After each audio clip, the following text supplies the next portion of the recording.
How to roll back to Windows 10 from Windows 11. If you've installed Windows 11 and don't feel comfortable using the new UI, you can seamlessly downgrade to Windows 10. However, you must perform this action within 10 days of installing the Windows 11. After that, you'll have to clean install Windows 10 manually. In this process, none of your files or programs will be deleted. Also, Windows 10 will remain activated. First of all, open Settings.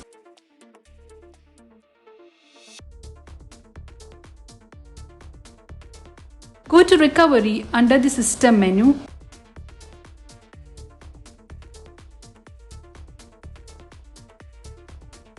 Here you will find the previous version of Windows option. Click on the Go Back button next to it.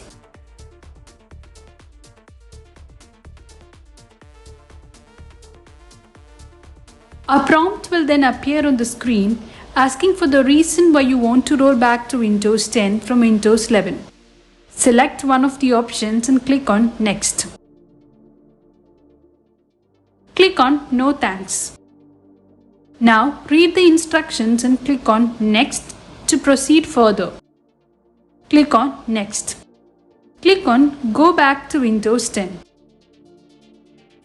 Your PC will now restart and the downgrade process to Windows 10 from Windows 11 will begin.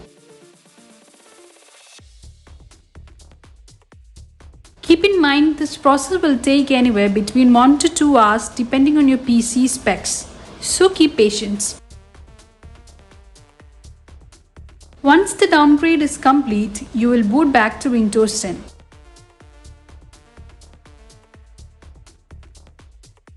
Hope this video helped you. For more videos, like, share and subscribe our channel.